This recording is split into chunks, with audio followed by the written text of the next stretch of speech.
गरीबों को कीड़ा मकोड़ा समझने वालों को ईश्वर कौन सा दंड देते हैं, ये कहानी आपकी आंखें खोल देगी। ईश्वर का न्याय बड़ा ही अद्भुत है दोस्तों, उसे समझना बहुत मुश्किल है।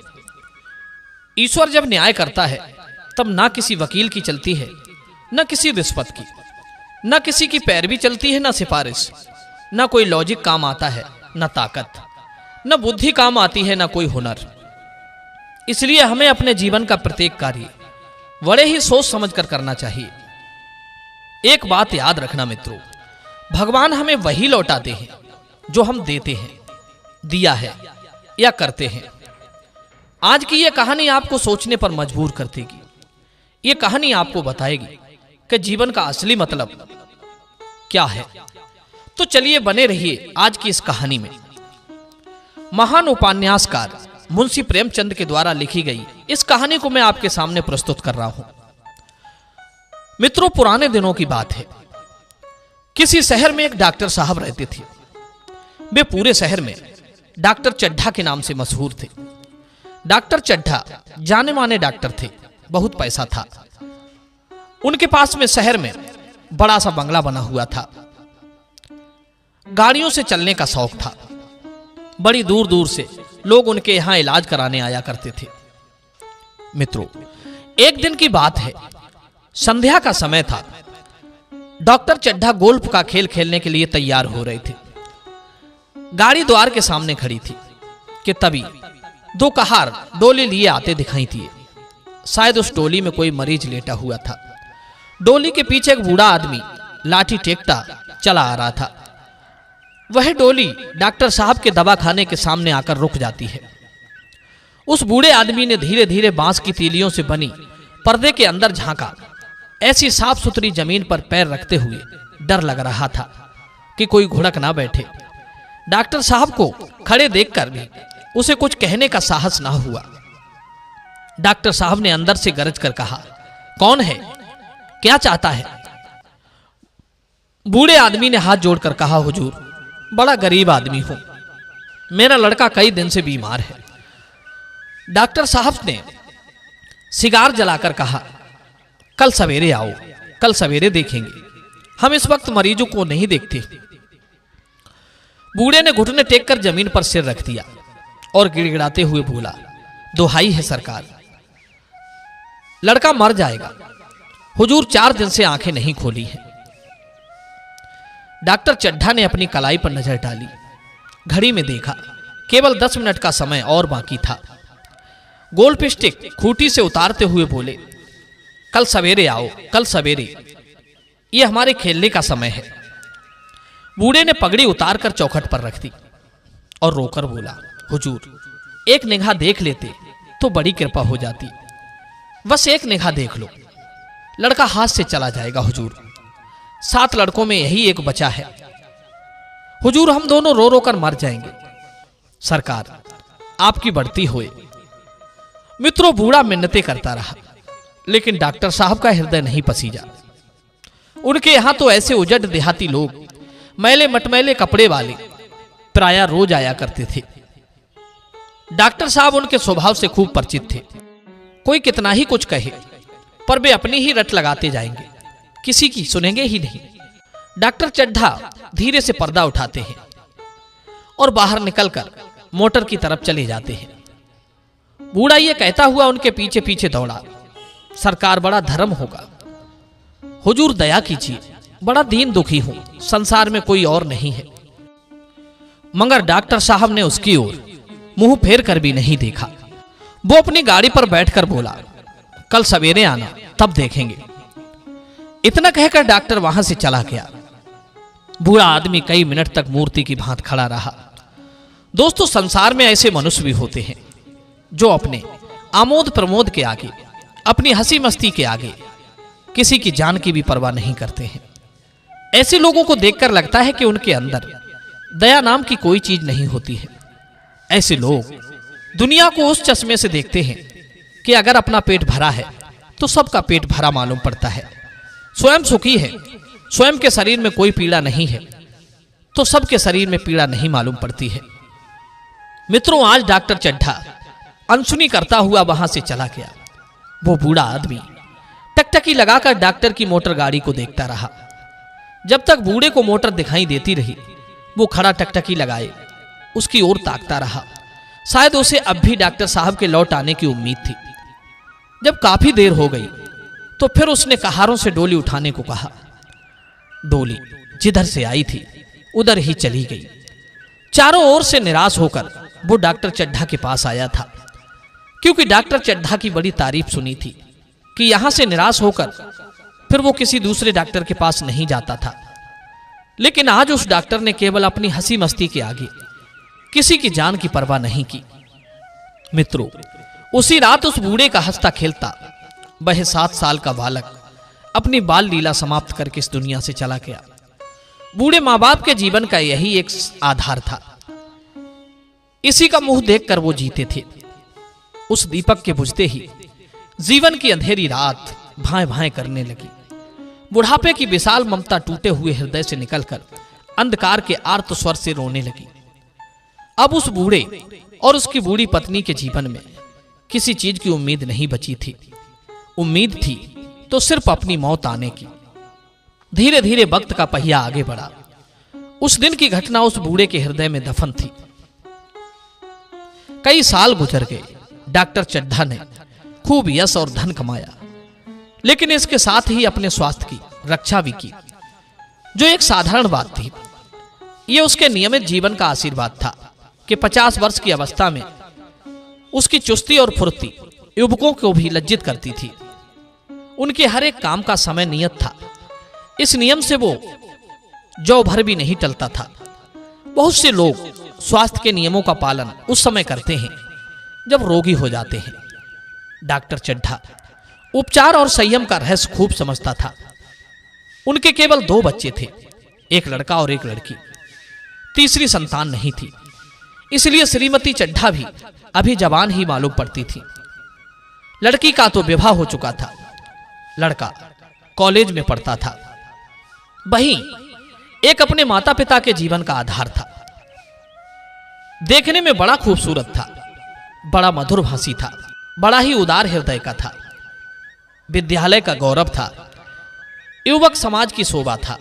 मुखमंडल से तेज की छटा निकलती रहती थी। आज वो 20 वर्ष का हो गया था। आज उसकी 20वीं सालगिरह थी। संध्या का समय था। हरी हरी घास पर कुर्सियां बिछी हुई थी। शहर के रईस और अधिकारी वर्ग के लोग एक तरफ, कॉलेज के दूसरे छात्र दूसरी तरफ बैठकर भोजन कर रहे थे। बिजली के प्रकाश से सारा मैदान जगमगा रहा था। हंसी, खेल, मनोरंजन का सामान भी वहां जमा था। छोटा सा एक हास्य नाटक खेलने की तैयारी थी। हास्य नाटक स्वयं कैलाश नाथ ने लिखा था। कैलाश डॉक्टर चड्ढा का वही इकलौता बेटा था जिसकी सालगिरह का वहां उत्सव मनाया जा रहा था। वही मुख्य एक्टर भी था। इस समय वो एक रेशमी कमीज पहने था, नंगे सिर, नंगे पांव, इधर से उधर मित्रों की आव भगत में लगा हुआ था। कोई पुकारता, कैलाश जरा इधर आना। कोई उधर से बुलाता, कैलाश अरे इधर आना, क्या उधर ही रहोगे? सभी उसे छेड़ते थे, कभी हंसी ठिठोली करते थे। बेचारे को जरा भी दम लेने का भी अवकाश नहीं मिल पा रहा था। अचानक एक युवती ने उसके पास आकर पूछा, क्यों कैलाश, तुम्हारे सांप कहां हैं? जरा हमें दिखा दो। कैलाश ने उससे हाथ मिलाकर कहा, अरे मृणालिनी, इस वक्त मुझे क्षमा करो, सांप मैं तुम्हें कल दिखा दूंगा। युवती ने आग्रह किया, जी नहीं, तुम्हें आज ही दिखाना पड़ेगा। मैं आज नहीं मानूंगी, तुम रोज कल कल कहकर टाल देते हो। वो युवती और कैलाश दोनों सहपाठी थे और एक दूसरे के प्रेम में पगे हुए थे। कैलाश को सांप को पालने, उन्हें खिलाने और नचाने का बड़ा शौक था। तरह तरह के सांप उसने पाल रखे थे। उनके स्वभाव और चरित्र की परीक्षा करता रहता था। थोड़े दिन पहले ही उसने विद्यालय में सांपों के लक्षणों पर एक व्याख्यान दिया था। सांपों को नचाकर दिखाया भी था। जीव विज्ञान के बड़े बड़े जानकार भी उसका व्याख्यान सुनकर दंग रह गए थे। ये विद्या उसने एक बड़े सपेरे से सीखी थी। सांपों की जड़ी बूटियां जमा करने का उसे बड़ा शौक था। इतना पता भर मिल जाए कि किसी व्यक्ति के पास कोई अच्छी जड़ी है, फिर उसे चैन नहीं आता था, वो उसे लेकर ही छोड़ता था। उसका यही एक व्यसन था। इस पर हजारों रुपए फूंक चुका था। इससे पहले मृणालिनी कई बार आ चुकी थी, पर कभी सांपों को देखने के लिए इतनी जिद नहीं की थी। कह नहीं सकते आज उसकी उत्सुकता सचमुच जाग गई थी, या वो कैलाश पर अपने अधिकार का प्रदर्शन करना चाहती थी। पर उसका आग्रह बेमौका था। उस कोठरी में कितनी भीड़ लग जाएगी, भीड़ को देखकर सांप कितने चौंक जाएंगे, और रात के समय उन्हें छेड़ना कितना बुरा लगेगा, इन बातों का उसे जरा भी ध्यान नहीं था। कैलाश ने कहा, नहीं नहीं, मैं कल दिखा दूंगा। इस वक्त अच्छी तरह भी दिखा भी तो ना सकूंगा, कमरे में तिल रखने को भी जगह नहीं है। तभी एक महाशय ने छेड़कर कहा, अरे कैलाश, दिखा क्यों नहीं देते बेचारी को? जरा सी बात के लिए इतना टालम टोल कर रहे हो, देखो ना कितने प्यार से कह रही है। दूसरे महाशय ने और रद्दा चढ़ाते हुए कहा, अरे साहब, वो इतनी सीधी और भोली है, तभी तो आप इतना मिजाज दिखा रहे हो। दूसरी कोई सुंदरी होती तो इसी बात पर बिगड़ कर खड़ी हो जाती। तीसरे साहब ने मजाक उड़ाया, अरे वो तो बोलना ही छोड़ देती।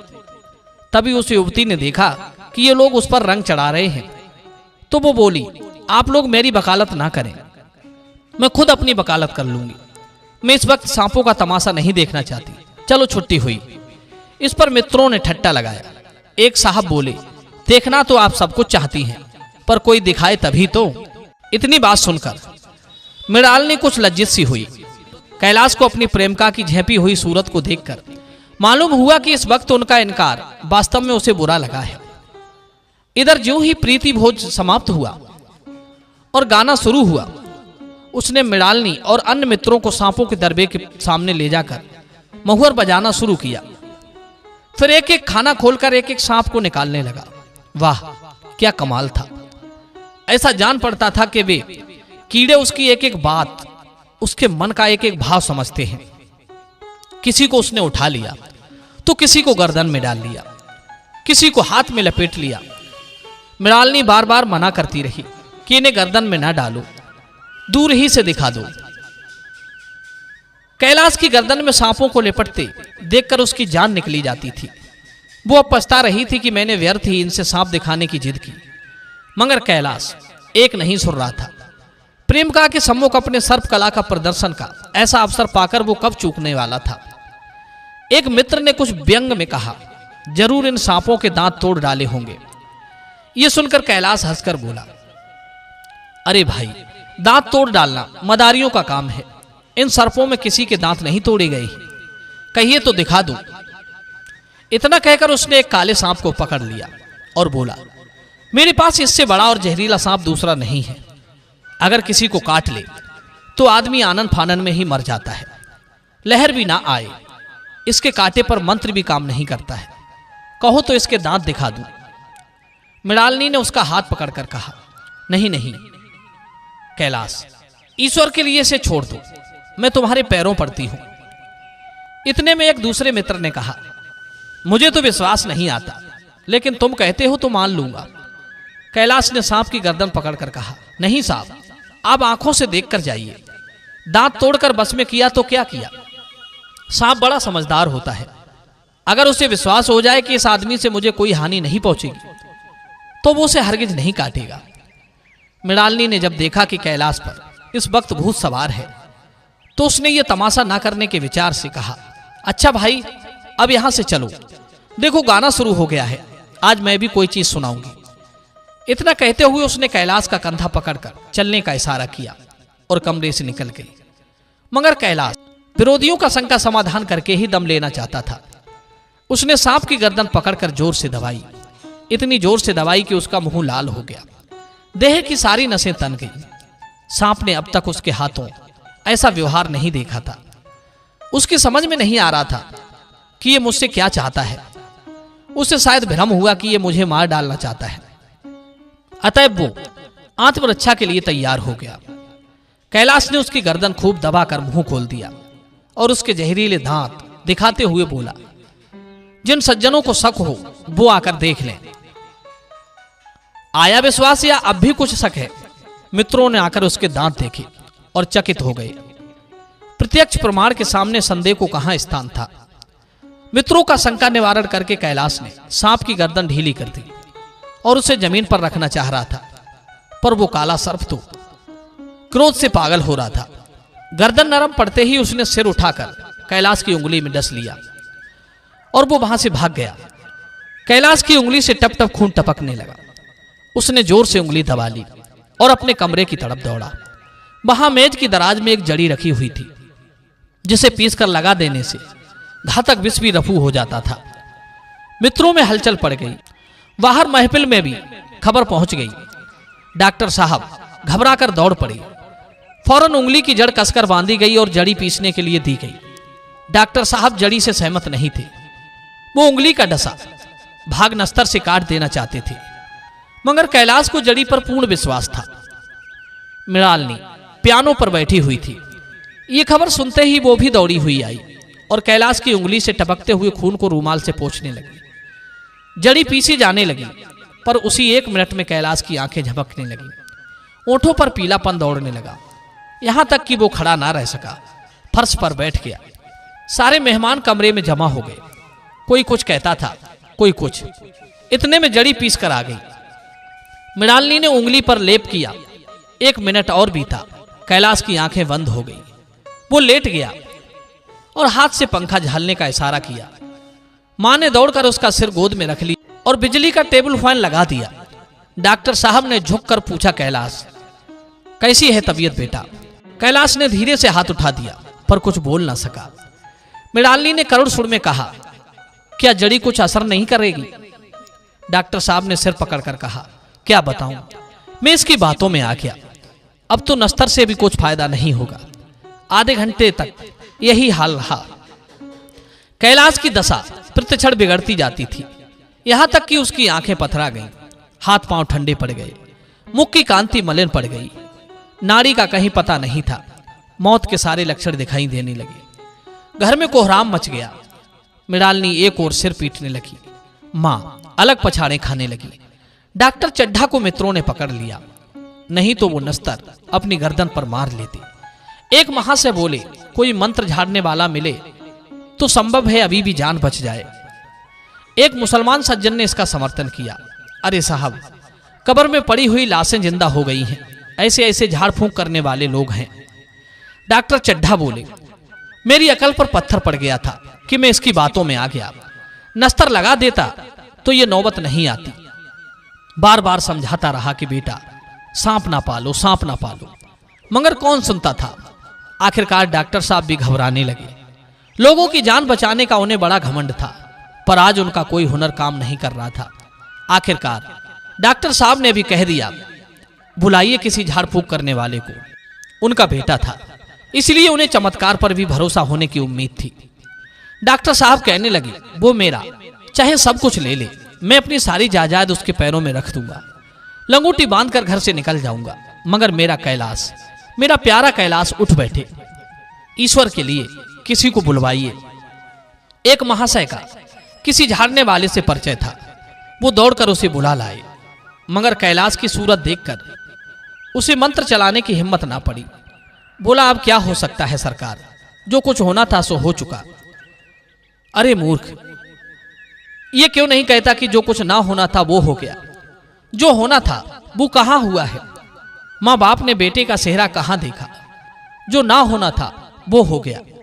मित्रों, इसे कहते हैं समय की मार। जब समय की मार पड़ती है तब अच्छे अच्छे टेढ़े भी सीधे हो जाते हैं। मित्रों, इधर पल मात्र में सारा माहौल बदल गया। वही हरा भरा मैदान था, वही सुनहरी चांदनी एक निशब्द संगीत की भांत प्रकृति पर छाई हुई थी। वही मित्र समाज था, वही मनोरंजन के सामान थे, मगर जहां हास्य की धुनी थी वहां करुण क्रंदन और आंसुओं की धार बह रही थी। पूरे नगर में यह खबर बिजली की भांत फैल गई थी। शहर से कई मील दूर एक छोटे से घर में एक बूढ़ा और एक बुढ़िया अंगीठी के सामने बैठे जाड़े की रात काट रहे थे। बूढ़ा नारियल पीता था और बीच बीच में खांसता था। बुढ़िया दोनों घुटनियों में सिर डाले आग की तरफ ताक रही थी। एक मिट्टी के तेल की कुप्पी ताक पर जल रही थी। घर में न चारपाई थी न बिछौना। एक किनारे थोड़ी सी पुआल पड़ी हुई थी। इसी कोठरी में एक चूल्हा था। बुढ़िया दिन भर उपले और सूखी लकड़ियां बटोरती थी और बूढ़ा रस्सी बटकर बाजार में बेच आता था। यही उनकी जीविका थी। उन्हें ना किसी ने रोते देखा ना हंसते। उनका सारा समय जीवित रहने में कट जाता था। मौत द्वार पर खड़ी थी, रोने या हंसने की कहां फुर्सत थी। बुढ़िया ने पूछा, कल के लिए सन तो है नहीं, काम क्या करोगे?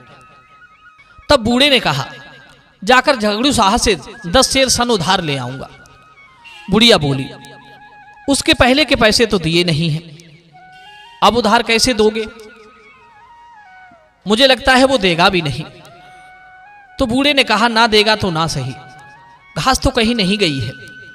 दोपहर तक क्या मैं 2 आने की घास भी नहीं काट पाऊंगा। इतने में एक आदमी ने द्वार पर आवाज दी, भगत भगत, क्या सो गए? जरा किवाड़ खोलो। भगत ने उठकर किवाड़ खोल दिए। एक आदमी ने अंदर आकर कहा, कुछ सुना? डॉक्टर चड्ढा बाबू के लड़के को सांप ने काट लिया है। भगत ने चौंक कर कहा, चड्ढा बाबू के लड़के को? वही चड्ढा बाबू है ना जो छावनी के बंगले में रहता है? हाँ हाँ वही है। शहर में हल्ला मचा हुआ है, जाते हो तो जाओ, आदमी बन जाओगे। बूढ़े ने कठोर भाव से सिर हिलाकर कहा, मैं नहीं जाता, मेरी बला जाए। वही डॉक्टर चड्ढा है, खूब जानता हूं उसे। बेटे को लेकर उसी के पास गया था। उस समय डॉक्टर साहब खेलने जा रहे थे। मैं पैरों में गिर पड़ा कि एक नजर देख लूं, मगर सीधे मुंह मुझसे बात तक नहीं की थी। लेकिन भगवान बैठे सब सुन रहे थे। अब मालूम पड़ेगा कि उसे बेटे का गम कैसा होता है। क्या और कोई बेटा है उस पर? नहीं जी, यही तो एक लड़का था डॉक्टर साहब का। सुना है सबने जवाब दे दिया है। यह सुनकर बूढ़े भगत जी को कई वर्ष पहले की घटना याद आने लगी। सोचने लगे, भगवान बड़ा कारसाज है। उस वक्त मेरी आंखों से आंसू निकल पड़े थे, पर उसे तनिक भी दया नहीं आई थी। इस समय मैं तो उनके द्वार पर होता तो भी बात ना पूछता। गांव का व्यक्ति बोला, तो तुम नहीं जाओगे वहां? हमने जो सुना था सो कह दिया। ठीक है ठीक है, भगवान ने बहुत अच्छा किया। सुनकर कलेजा ठंडा हो गया, आंखें ठंडी हो गई। लड़का भी अब ठंडा हो गया होगा। तुम जाओ, आज मैं चैन की नींद सोऊंगा। तब भगत जी अपनी बुढ़िया से तमाकू मांगते हैं। कहने लगे, एक चिलम और पीऊंगा। अब मालूम होगा उस डॉक्टर साहब को, सारी साहबी निकल जाएगी। हमारा क्या बिगड़ा? लड़के के मर जाने से कुछ राज तो नहीं चला गया। जहां 6 गए थे वहां एक और चला गया। तुम्हारा तो राज सूना हो जाएगा। तुम्हारा तो इकलौता था, उसी के वास्ते सबका गला दबा दबा कर जोड़ा था। अब क्या करोगे? फिर बूढ़े के मन में आया कि एक बार देखने जाऊंगा। फिर कुछ दिन बाद उसके घमंड का हाल पूछूंगा। मित्रों, इस प्रकार बताकर वो आदमी तो चला जाता है। भगत ने किवाड़े बंद कर लिए और चिलम पर तमाकू रखकर पीने लगा। बुढ़िया ने कहा, इतनी रात गए जाड़े पाले में कौन जाएगा वहां? तब बूढ़े ने कहा, अरे दोपहर भी होता तो भी मैं ना जाता।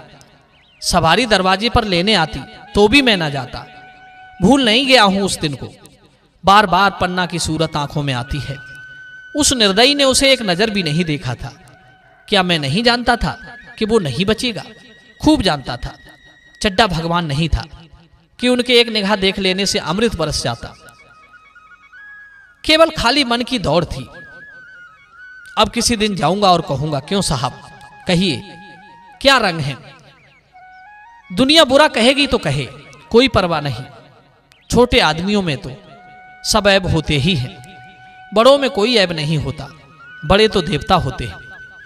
भगत के लिए यह जीवन में पहला अवसर था कि ऐसा समाचार पाकर वो घर में ही बैठा रह गया। 80 वर्ष के जीवन में ऐसा कभी नहीं हुआ था कि सांप की खबर पाकर वो दौड़ता हुआ ना गया हो।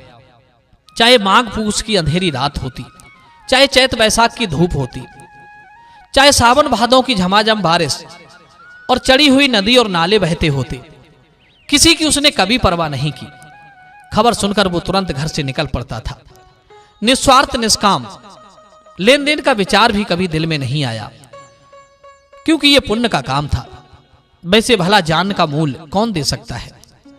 सैकड़ों निराशों को उसके मंत्रों ने जीवन दान दे दिया था, पर आज वो घर से कदम नहीं निकाल सका।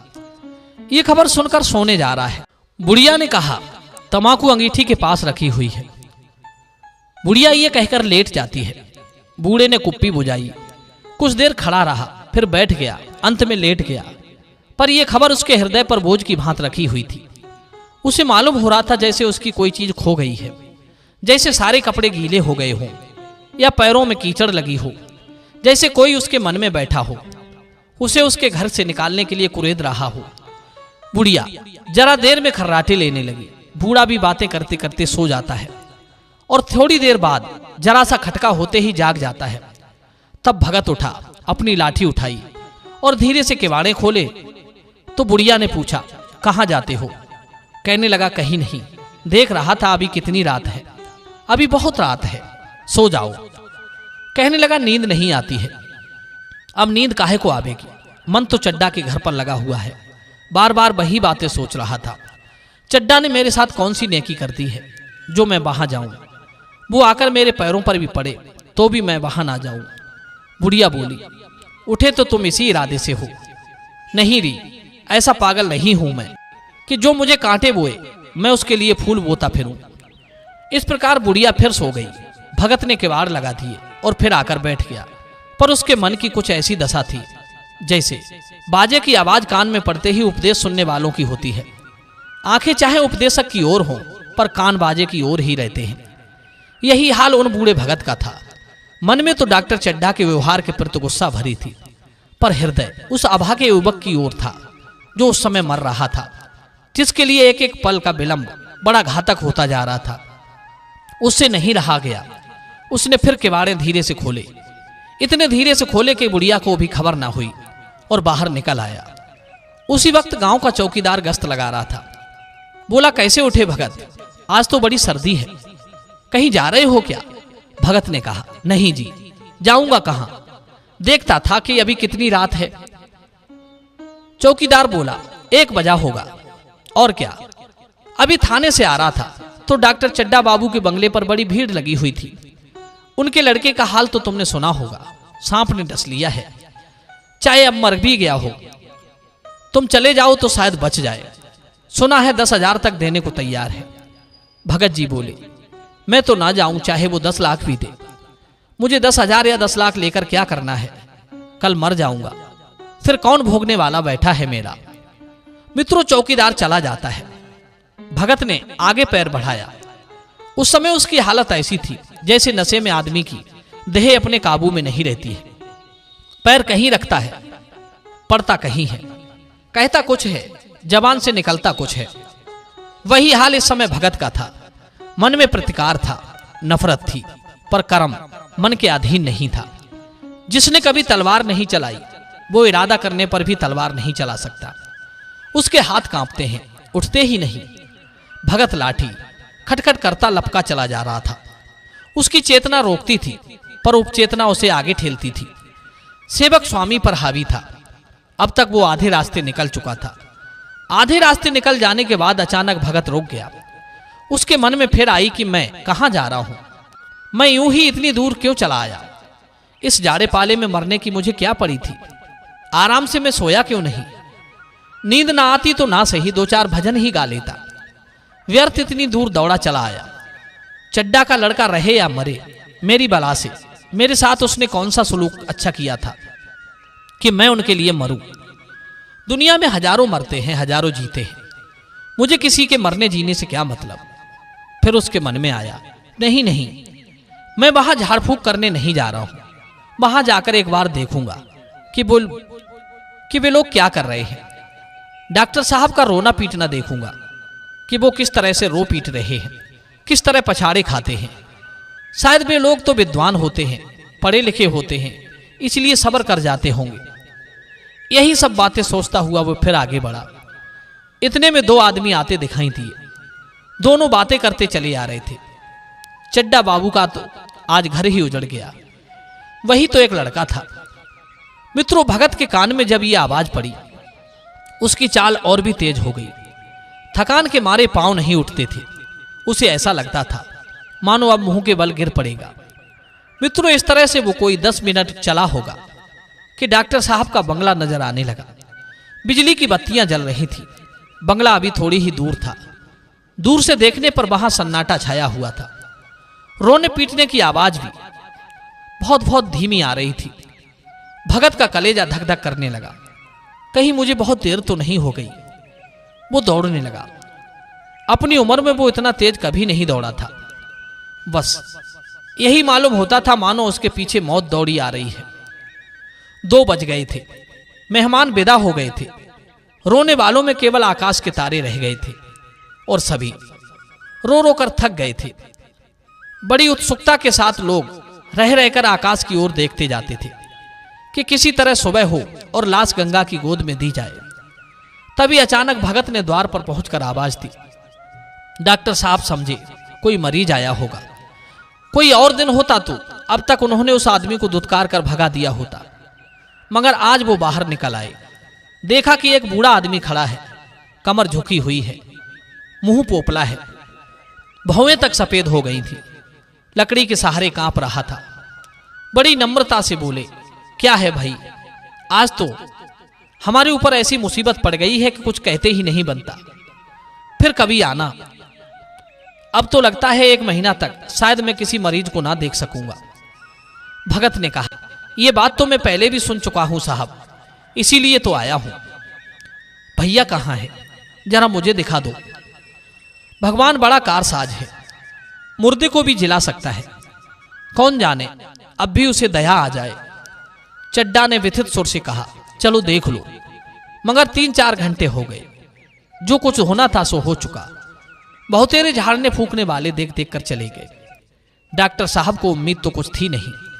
एक औपचारिकता बाकी रह गई थी। डॉक्टर साहब बूढ़े को अंदर ले गए। भगत ने लाश को 1 मिनट तक देखा और मुस्कुराकर बोले, अभी भी कुछ नहीं बिगड़ा है। बाबूजी, नारायण चाहेंगे तो आधे घंटे में भैया उठ बैठेंगे। आप नाहक दिल छोटा कर रहे हैं। जरा कहारों से कहिए कि पानी तो भरें। कहारों ने पानी भरकर कैलाश को नहलाना शुरू कर दिया।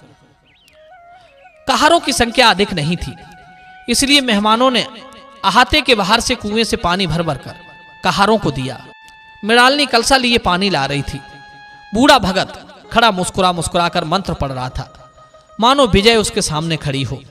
जब एक बार मंत्र समाप्त हो जाता तब वो एक जड़ी कैलाश के माथे पर लगा देता। ऐसे ना जाने कितने घड़े कैलाश के सिर पर डाले गए और ना जाने कितनी बार भगत ने मंत्र फूका। आखिर जब सुबह ने अपनी लाल लाल आंखें खोली तो कैलाश की भी लाल लाल आंखें खुल गईं। एक क्षण में उसने अंगड़ाई ली और पानी पीने को मांगा। डॉक्टर चड्ढा ने दौड़कर अपनी पत्नी नारायणी को गले लगा लिया। नारायणी दौड़कर भगत के पैरों में गिर पड़ी और मृणालिनी कैलाश के सामने आंखों में आंसू भरे हुए पूछने लगी, अब कैसी तबीयत है। एक क्षण में चारों तरफ खबर फैल गई। मित्रगण मुबारकबाद देने आने लगे। डॉक्टर साहब बड़े श्रद्धा भाव से हर एक के सामने भगत का यश गाते फिर रहे थे। सभी लोग भगत के दर्शनों के लिए उत्सुक हो उठे, मगर अंदर जाकर देखा तो भगत का वहां कहीं अता पता नहीं था। नौकरों ने कहा, अभी तो यहीं बैठे चिलम पी रहे थे, हम लोग तमाकू देने लगे तो नहीं ली, अपने पास से ही तमाकू निकाल कर भरी। मित्रों, इस प्रकार वहां भगत की चारों तरफ तलाश होने लगी और भगत लपका हुआ घर चला जा रहा था कि बुढ़िया के उठने से पहले घर पहुंच जाऊं। मित्रों, इधर जब मेहमान लोग चले गए तो डॉक्टर साहब ने अपनी पत्नी नारायणी से कहा, सुनती हो, वो बुढ़ा ना जाने कहां चला गया, एक चिलम तमाकू भी पी कर ना गया। डॉक्टर साहब की पत्नी नारायणी कहने लगी, अजी मैंने तो सोचा था कि उसे कोई बड़ी रकम दे दूंगी। तब डॉक्टर चड्ढा बोला, अजी सुनती हो, मैं तुमसे एक बात तो कहना भूल ही गया। रात को तो मैंने उसे पहचान नहीं पाया, पर जब सुबह थोड़ा प्रकाश फैला तो मैं उसे पहचान गया था। एक बार यही बूढ़ा आदमी एक दिन मेरे पास एक मरीज को लेकर आया था। मुझे अब याद आता है कि मैं उस समय खेल खेलने जा रहा था। मैंने उस समय उस मरीज को देखने से इनकार कर दिया था। आज उस दिन की बात याद करके मुझे बहुत गिलानी हो रही है। मैं उसे प्रकट नहीं कर सकता। मैं उसे अब खोज निकालूंगा और उसके पैरों में गिरकर अपने अपराध की क्षमा मांगूंगा। वो कुछ लेगा नहीं, यह भी जानता हूं। उसका जन्म यश की वर्षा करने के लिए ही हुआ है। उसकी सज्जनता ने मुझे ऐसा आदर्श दिखा दिया है जो अब से जीवन पर्यंत मेरे सामने रहेगा। मैं उनके पैरों में गिरकर गिड़गिड़ाऊंगा, क्षमा मांगूंगा और उस दया की महान मूर्ति को जी भर के देखूंगा जो मेरे कड़वे व्यवहार को भुलाकर हमारे कैलाश पर दया कर गया। अगर कोई और होता तो शायद उस दिन की याद करके मेरे बेटे को मर जाने देता, पर आज उसने मुझे सिखा दिया कि परोपकार से बड़ा कोई धन, कोई धर्म, कोई यश नहीं होता है। मनुष्य को जीवन में कभी अपने सुखों के लिए ही काम नहीं करना चाहिए। अपने लिए जिए तो क्या जिए, अपने लिए तो मल खाकर सुअर भी जीता है। जीना उसी का होता है जिसके जीने पर हजारों जीते हैं। जो सिर्फ अपने बारे में ही सोचता है, अपने सुखों के लिए ही काम करता है, उसका जीना व्यर्थ है, उसका मनुष्य होना व्यर्थ है। उससे तो अच्छा जन्म उस घास का समझना चाहिए जो नदी के किनारे खड़ी होती है। कम से कम वो डूबने वाले व्यक्ति के हाथ का सहारा तो बनती है। मनुष्य को अपने धन, पद और प्रतिष्ठा का घमंड नहीं करना चाहिए, क्योंकि यह घमंड उसे अहंकारी बना सकता है, जिससे उसके रिश्ते खराब हो सकते हैं और लोग उससे दूर हो सकते हैं।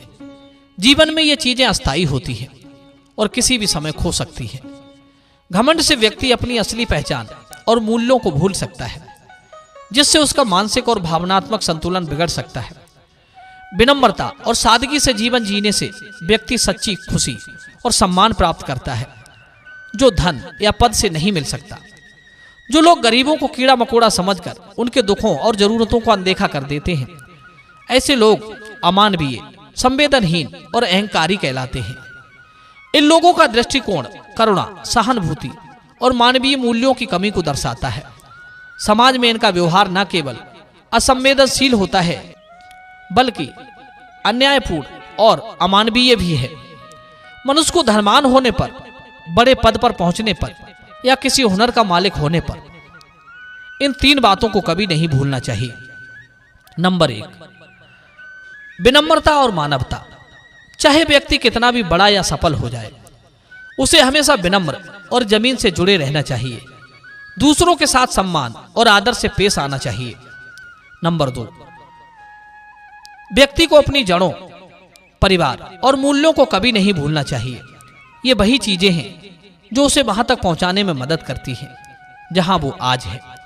नंबर 3, समाज और जिम्मेदारी। समाज और जरूरतमंदों के प्रति अपनी जिम्मेदारी को नहीं भूलना चाहिए। समाज के प्रति योगदान देना और दूसरों की मदद करना ही असली सफलता है। इन बातों का पालन करके व्यक्ति न केवल खुद को बल्कि अपने आसपास के लोगों को भी प्रेरित कर सकता है। दर्शक बंधु, इस कहानी से आपने क्या सीख ली? कमेंट सेक्शन में हमें जरूर बताना। मिलते हैं आपसे अगली वीडियो में एक और चर्चा के साथ। आप सभी का बहुत बहुत धन्यवाद। जय श्री कृष्णा।